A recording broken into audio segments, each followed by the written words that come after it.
Assalamualaikum warahmatullahi wabarakatuh. Perkenalkan, nama saya Fauria Nanda Falisha dengan NIM PO 713203251064. Nah, di sini saya akan memperlihatkan serta menjelaskan letak dan fungsi dari vena dan arteri. Baik, teman-teman, selanjutnya saya akan menjelaskan letak dan fungsi dari arteri. Nah, di mana ada eksternal dan internal karotid arteri atau arteri karotis, di mana terletak di leher dan kepala yang berfungsi untuk menyuplai darah yang kaya oksigen ke kepala dan leher.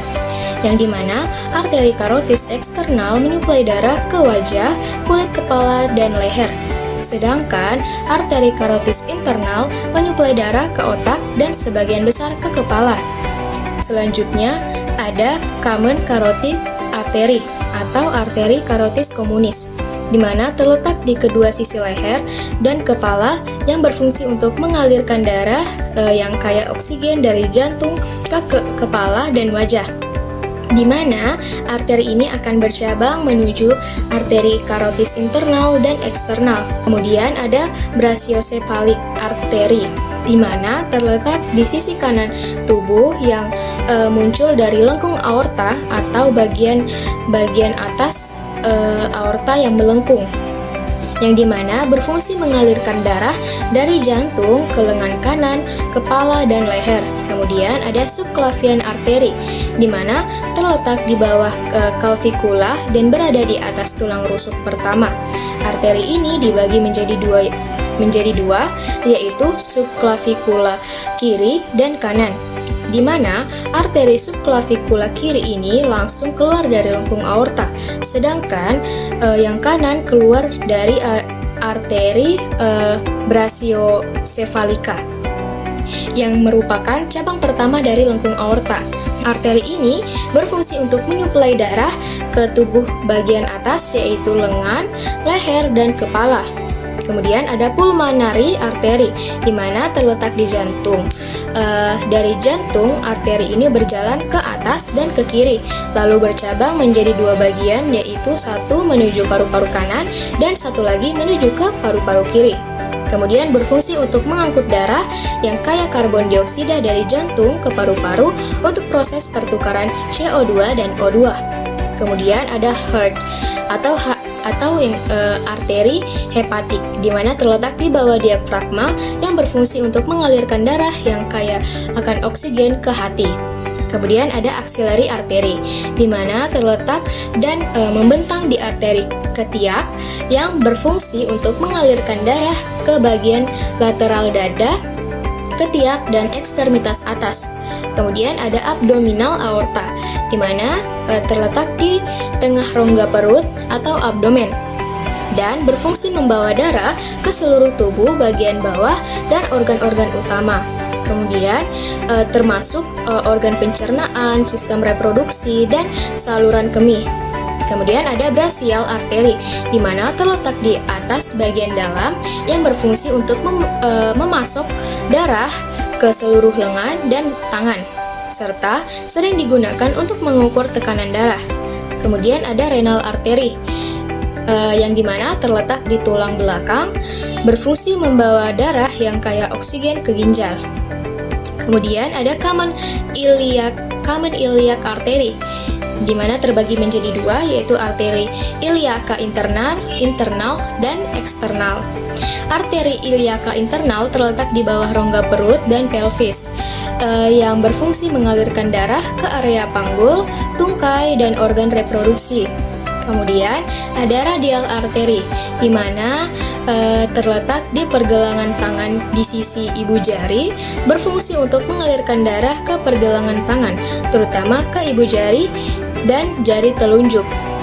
Kemudian ada ulnar artery, di mana terletak di lengan bawah dekat jari kelingking yang berfungsi untuk mengalirkan darah ke telapak tangan dan jari-jari tangan. Kemudian ada iliac artery, di mana terletak di daerah panggul, berfungsi untuk mengalirkan darah ke ekstremitas bawah. Kemudian ada deep femoral artery, di mana terletak di paha bagian dalam yang berfungsi untuk menyuplai darah ke otot paha bagian dalam. Kemudian ada femoral artery, di mana terletak di paha yang berfungsi untuk menyuplai darah ke tungkai bawah.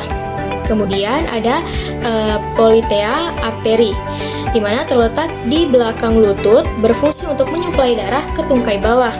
Kemudian ada peroneal artery, di mana terletak di betis sisi luar atau lateral, yang dimana berfungsi untuk menyuplai darah ke otot betis. Kemudian ada posterior tibial artery, di mana terletak di betis bagian belakang, yang berfungsi untuk menyuplai darah ke telapak kaki dan betis belakang. Kemudian ada arteri tibial artery, anterior tibial artery, di mana terletak di tulang kering bagian depan, yang berfungsi untuk menyuplai darah ke tungkai depan dan kaki. Baik, selanjutnya saya akan menjelaskan letak dan fungsi dari vena.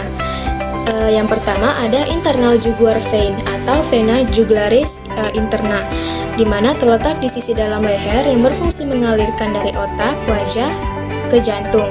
Kemudian ada subclavian vein, di mana terletak di bawah tulang belakang atau clavikula, yang mengalirkan darah yang kayak CO2 dari tubuh bagian atas ke jantung. Kemudian ada axillary vein, di mana terletak di daerah ketiak yang mengalirkan darah dari ekstremitas atas kembali ke jantung. Kemudian ada vena cava, di mana terletak di sisi kanan jantung, dan dia terbagi jadi dua, yaitu vena cava superior dan inferior. Vena cava superior itu terletak di sisi kanan jantung dan bagian atas, yang mengumpulkan darah dari kepala dan lengan. Sedangkan vena cava inferior itu terletak di sisi kanan bagian bawah jantung, yang mengumpulkan darah dari bagian bawah tubuh. Kemudian ada pulmonary vein atau vena pulmonalis, di mana terletak di antara paru-paru dan jantung, yang tepatnya menghubungkan paru-paru ke atrium sinister jantung, berfungsi untuk membawa darah yang kaya O2 dari paru-paru menuju ke atrium sinister jantung. Kemudian ada cephalic vein atau vena cephalika, di mana terletak di lengan sisi luar atau lateral, yang mengalirkan darah dari lengan ke jantung.